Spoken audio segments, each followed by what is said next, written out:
Olá, tudo bem? No próximo Univerciência, vamos acompanhar um projeto dos pesquisadores do Instituto de Ensino Superior do Maranhão, que está unindo ensino, pesquisa e extensão no dia a dia dos estudantes para incentivá-los em pesquisas e projetos, a partir dos conhecimentos adquiridos em sala de aula.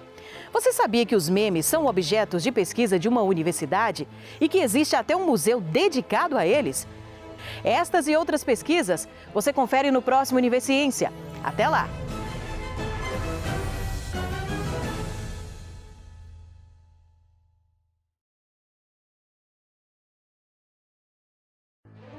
Olá, tudo bem? Está no ar o Univerciência, o primeiro programa brasileiro fruto de uma parceria entre TVs e instituições públicas de ensino superior nordestinas.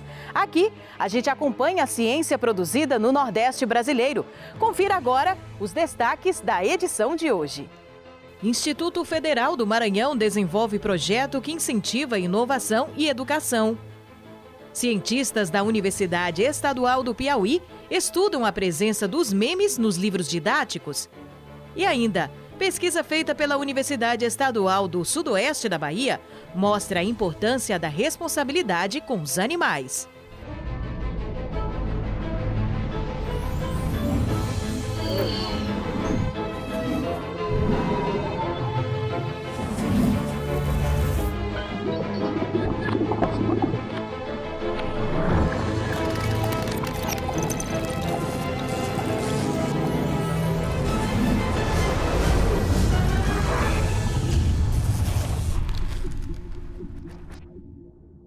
Educação é um fator primordial para o crescimento do país. Com o objetivo de prestar serviços para resolver os problemas da comunidade, o Instituto Federal do Maranhão desenvolveu o projeto Fábrica de Inovação.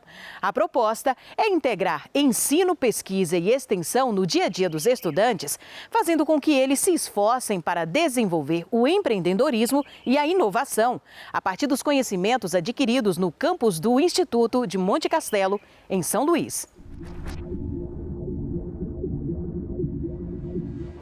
Aqui, os operários da Fábrica de Inovação, alunos e professores do Instituto Federal do Maranhão, buscam prestar serviços inovadores para a comunidade. A concepção é exatamente através da indissociabilidade entre ensino, pesquisa e extensão, identificar um problema real da sociedade, trazer esse problema para cá, para a fábrica, e aí os nossos alunos, juntamente com seus professores, irão pesquisar, irão buscar uma solução para esse problema, e em seguida a gente dá a devolutiva para a sociedade com a possível solução para aquele problema, né? E a ideia é que esse problema possa ser de qualquer área do conhecimento, qualquer área da pesquisa, porque o Instituto dispõe de pesquisadores em todas as áreas do conhecimento. A fábrica nasceu em 2017 por meio de edital aprovado entre outros projetos do Nordeste, o que levou o Maranhão a atuar junto com instituições internacionais, a exemplo da Finlândia, que desenvolveu o projeto La Passion, uma das diretrizes metodológicas desenvolvidas até hoje. A gente trabalhou em cima das demandas relacionadas ao IDH do Maranhão. No nosso caso, era para melhorar a experiência turística de São Luís, né? A gente desenvolveu a ideia de um aplicativo que melhorava a experiência turística do Maranhão. E foi fantástico trabalhar. A gente coletou informação, conversou com as pessoas na rua, conversou com a Secretaria do Turismo daqui de São Luís e foi um trabalho muito incrível. Com a pandemia, houve uma certa paralisação nas atividades. Mesmo assim, hoje já são 7 unidades inauguradas, uma na capital e 6 no interior. Na aplicação dos conhecimentos adquiridos, alunos e sociedade só têm a ganhar. Eu me senti muito bem, porque primeiro, nós sabíamos como lidar com o problema, nós sabíamos desde o começo o que nós estaríamos enfrentando, isso, claro, alinhado junto com a equipe aqui do IFA Monte Castelo, que nos deu total auxílio, e junto com a FIEMA nós aplicamos essa metodologia e trouxemos aí ótimos resultados. O projeto Fábrica de Inovação já conta também com a parceria das empresas. Em parceria com a Vale do Rio Doce, né, que é o controle do acesso aos pátios de estocagem. Né? Então a gente está fazendo uma ferramenta que controla o acesso, né, dos funcionários da Vale dentro de um pátio ou em um pátio específico, né? Então, eles precisam desse monitoramento até por questões de segurança, né? Então, a gente está desenvolvendo esse protótipo, né, dessa ferramenta.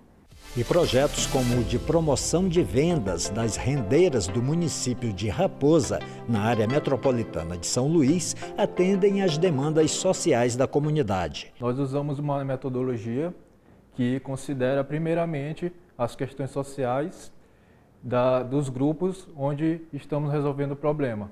Então nós vamos diretamente para o local onde as rendeiras vendem os seus produtos, entende a cultura do local onde elas moram e depois trazer os problemas delas e tentar resolver a partir da tecnologia.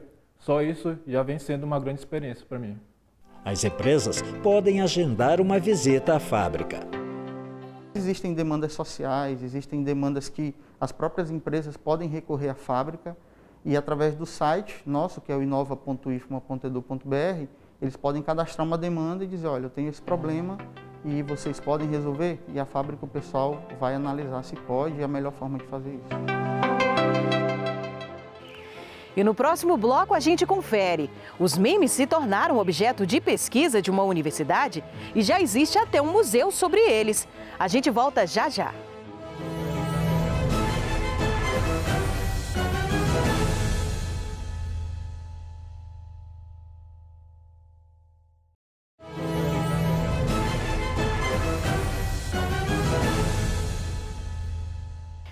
O suicídio é visto como tabu na sociedade, apesar de estar presente em toda a história da humanidade.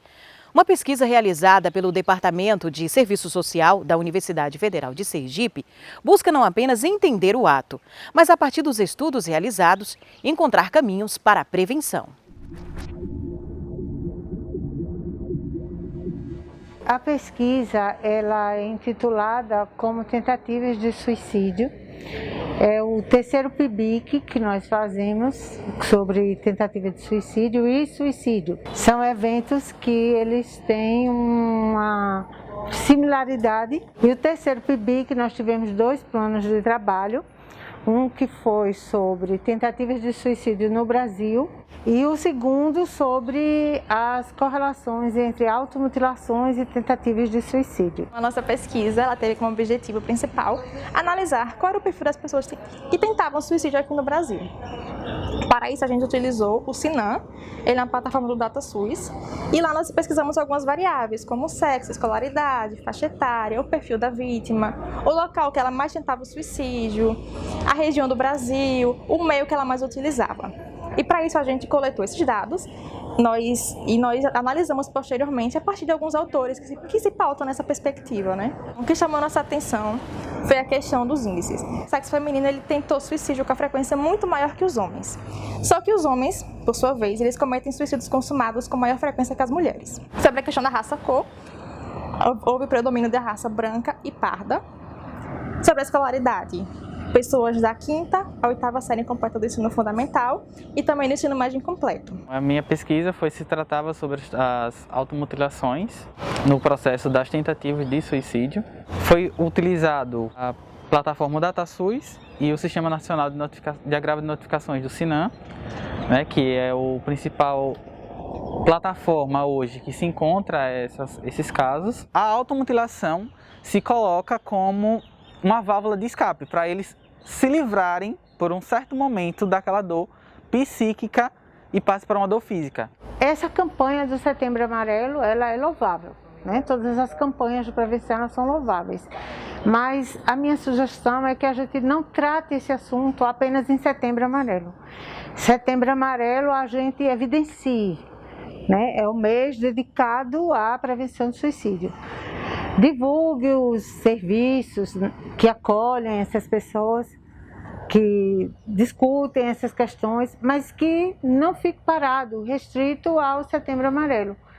E outra questão também que eu acho que merece muito destaque é se tratar as pessoas que estão envolvidas nos episódios de suicídio, no caso as famílias, os amigos, o convívio dessas pessoas, né? Quando elas cometem suicídio ou quando elas tentam, para que a gente possa ter um trabalho de base, as famosas redes de apoio que a gente tanto discute no serviço social. O CVV atende através do número 188, que é um número gratuito, que funciona 24 horas por dia, todos os dias da semana, oferecendo apoio àquelas pessoas que precisam conversar, que precisam desabafar, que precisam falar sobre as suas angústias. E é dessa forma, conversando, ouvindo, com empatia, com respeito, que nós iremos cada vez mais mudar os números de suicídio no nosso país. Então, se você está precisando conversar, ligue para o CVV, ligue 188. Lembre-se que falar é sempre a melhor solução. Meme é um termo grego que significa imitação, mas na internet ele acontece sempre que um assunto ganha popularidade e viraliza. Qualquer vídeo, imagem, frase, ideia ou música utilizados com bom humor e ironia pode se tornar um meme. O sucesso fez o meme se tornar objeto de pesquisa na Universidade Estadual do Piauí, com direito até a um museu dedicado a ele. Os memes fazem parte do cotidiano nas redes sociais. Eles são irônicos, engraçados e até mesmo críticos, mas sempre trazem uma boa dose de humor. Este fenômeno virtual consegue transmitir ideias em rápido tempo e de maneira viralizante. Atualmente, uma das principais formas de comunicação vem sendo a internet. E com isso, novos gêneros textuais vêm surgindo, como os memes. E na nossa pesquisa, nós analisamos como esses memes vêm sendo abordados nos livros de língua portuguesa. Então, a gente analisa a forma, como se dá a escrita desses memes. Nós analisamos a questão do imagético e do linguístico, como se dá a escrita, a frase, como ela vem sendo abordada, se vem sendo abordado como um gênero ou se vem sendo abordado apenas como pretexto para questões gramaticais, por exemplo, ou outros assuntos. Então, na nossa análise, nós fazemos um apanho desses memes, quanto à forma como os autores estão definindo, conceituando e abordando esse gênero textual, que é de origem virtual, mas que atualmente vem sendo inserido também em outros canais, como nos livros didáticos. A contribuição que essa pesquisa tem no ensino de língua portuguesa é porque todos os alunos eles devem conhecer os mais variados tipos de gêneros textuais, porque quando um aluno ele vê, por exemplo, uma imagem na internet, ele não conhece e não pode interpretar aquela imagem em todos os seus sentidos, aquela imagem é desperdiçada, porque um texto como o meme, ele traz muitas informações. Então, a gente apresentar o meme na sala de aula como sendo um gênero é importante para a questão da bagagem cultural, o aluno se desenvolver até na escrita, na leitura. Na nossa pesquisa estamos investigando como levar isso para a sala de aula, como investigar esse gênero de texto que tem circulado hoje cada vez mais na internet para poder refletir sobre vários elementos, vários fatores linguísticos possíveis de ser estudado a partir dele. Os memes também fazem parte do contexto regional. É o caso da página Suricate Ceboso, que mostra os costumes e as tradições do Nordeste brasileiro, e que, inclusive, foi objeto de pesquisa da estudante Alana dos Santos. A ideia da pesquisa sobre os memes veio a partir da minha identificação e também que a análise do discurso é uma área que estuda diversos tipos de materiais, tanto visuais, linguísticos, literários, audiovisuais. Eu me identifico muito com os memes de Suricate, pela cultura nordestina, pelas imagens, pelas linguagens ali materializadas. E aí a gente escolheu essa materialidade por ativar vários estereótipos e por mobilizar várias culturas, tanto a cultura nordestina, fazendo aí uma ponte para com as culturas não nordestinas. Os discursos materializados nos memes, tanto materializados no imagético como no linguístico, que esses discursos promovem. Discursos do patriarcado, de tradicionalismo, do nordestino, do orgulho de ser nordestino, do respeito aos mais velhos, da religiosidade, pontos que são recorrentes e bem fortes no povo nordestino e que a gente observou nesses memes. Ao se falar de memes, o primeiro ponto a se observar é que o efeito de humor produzido por ele depende não apenas da suposta intenção de quem o produziu, mas também daquele que vai interpretá-lo. Basicamente, deve-se levar em consideração que aquele que está lendo, visualizando o meme, tem conhecimento das condições de produção daquele meme. Ou seja, grosso modo, o contexto. Se observarmos, por exemplo, a questão das pinturas rupestres, irmos um pouquinho longe, ou bastante longe, e assim voltarmos ao longo da história da humanidade e voltarmos aqui para a atualidade, vamos observar uma potencialidade enorme da humanidade em produzir textos distintos, textos verbo-visuais. E diante disso, a ciência linguística ou qualquer outra área que envolva o campo da comunicação, se assim recortar o meme, terá muito a dizer sobre esse objeto. Os estudos sobre memes ganham cada vez mais espaço no campo da pesquisa. Já existe até mesmo o Museu de Memes, que conta com exposições de obras viralizantes e diversos trabalhos científicos sobre o assunto. E hoje eles são estudados em diversas áreas, aproveitados inclusive do marketing digital por conta da sua característica básica, que é viralizar, engajar. Então, ele pode ser estudado nas mais diversas áreas, na administração, por exemplo, na nossa área da licenciatura, nas mais diversas áreas, para ensinar, para estudar esse fenômeno que é um fenômeno cultural, um fenômeno da linguagem. Os memes eles têm chamado bastante atenção por conta da sua capacidade de ser aproveitado, por exemplo, na área política, para criticar, para refletir sobre o humor que ele produz. Os memes podem produzir diferentes sentidos, assim trabalhados pelo viés da ironia, da derisão, o deboche, ou mesmo pela resistência diante de um ato político, uma temática política, por exemplo, entre tantas outras possibilidades. Mas, além disso, os memes apresentam particularidades estruturais, composicionais, seja no trabalho com a língua, seja no trabalho com aspectos visuais. Todos esses elementos só engrandecem os trabalhos, as pesquisas que recortam os memes enquanto objeto. E daqui a pouco a gente volta com uma pesquisa feita pela Universidade Estadual do Sudoeste da Bahia, que mostra a importância da responsabilidade com os animais de estimação. É depois do intervalo.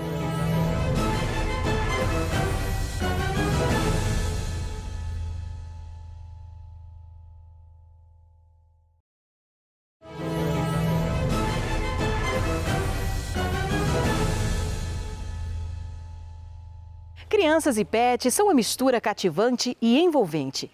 Mas é preciso desenvolver o senso de responsabilidade e de cuidado com os animais desde cedo.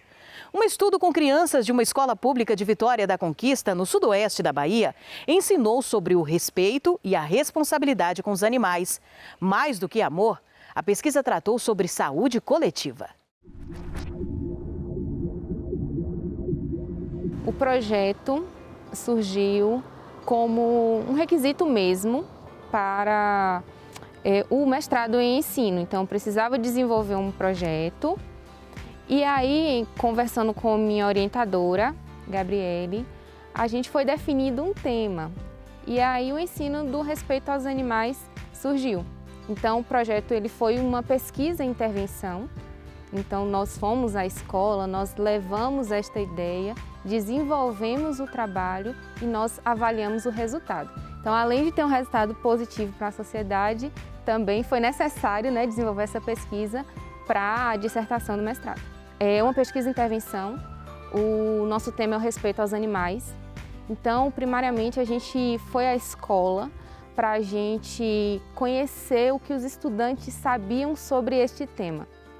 Então, nós determinamos algumas turmas para fazer a pesquisa. Nós fizemos uma sondagem de conhecimentos para ver o que as crianças pensavam sobre isso, sabiam sobre isso. Baseado nisso, nós fizemos uma sequência de atividades, uma sequência didática. E em cada encontro, nós desenvolvemos algumas atividades sobre o assunto. E ao final dessa sequência, nós também desenvolvemos outras atividades para avaliar todo o processo de aprendizagem que aconteceu durante esse caminho.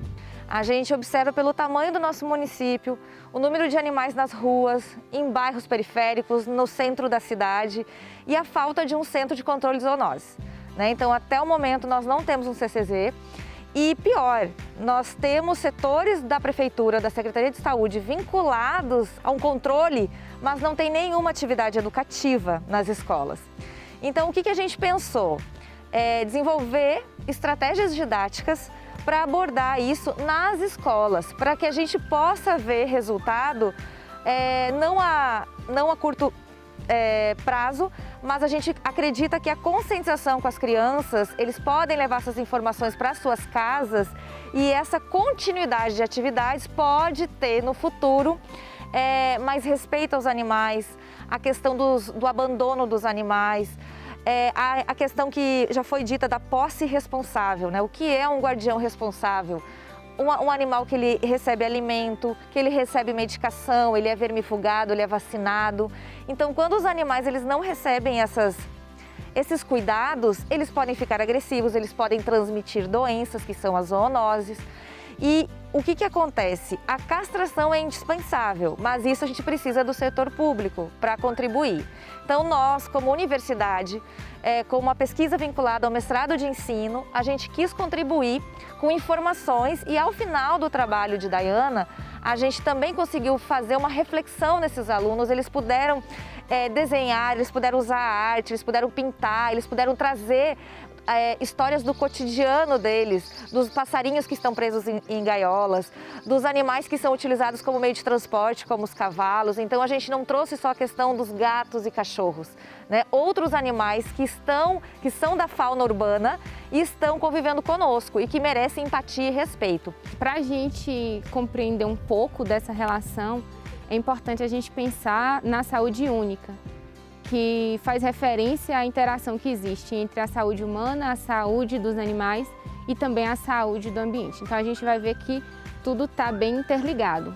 Por exemplo, quando existe um alto número, um alto índice de animais abandonados, animais dispersos em espaços públicos, isso também pode aumentar a ocorrência de zoonoses, que são doenças transmitidas dos animais para os humanos. Então, além disso, pode aumentar o número de agressões, de acidentes que podem acontecer. Então, ao final disso tudo, a gente conseguiu produzir um produto educacional que está disponível gratuitamente nas plataformas digitais e ele é um guia, ele é uma colaboração para que qualquer professor que queira usar esse material na escola dele, ele pode usar esse produto como inspiração e adequar de acordo com a realidade da sua escola. Esse é o nosso objetivo. É fazer essa parceria com a Prefeitura Municipal, com a Secretaria de Educação, integrar a Secretaria de Saúde e a Secretaria do Meio Ambiente, porque isso é uma questão de saúde única. É uma questão de meio ambiente, de saúde animal e de saúde humana. E com essa integração entre os setores, a gente pode criar projetos integradores dentro das escolas, mesmo que isso não seja incluído no currículo de uma disciplina específica.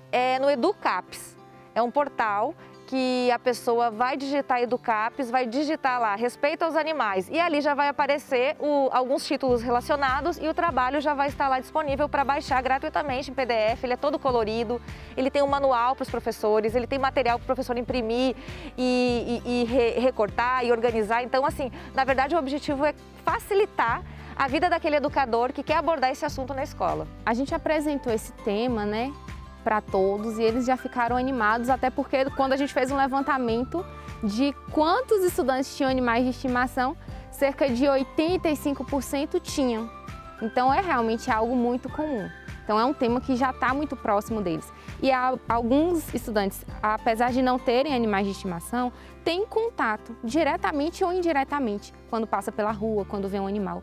Então a gente tentou despertar justamente esse senso de empatia, que é olhar para aquele ser vivo, para aquele animal, com respeito, com cuidado. Então, se algum deles, por exemplo, tivessem o desejo de ter um animal, a gente orientava, você pode adotar um animal ao invés de simplesmente comprar.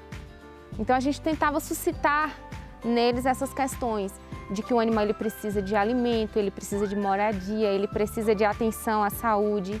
Então, além de suscitar o respeito aos animais que estão dispostos em qualquer espaço, a gente também tentava suscitar a guarda responsável, que é quando você tem um animal de estimação, você deve se dispor, se comprometer a oferecer tudo o que é necessário para a sobrevivência e para o bem-estar dele também. O Univerciência de hoje vai ficando por aqui. Na próxima edição, a gente continua conhecendo mais trabalhos científicos do Nordeste brasileiro. Tchau, tchau e até lá!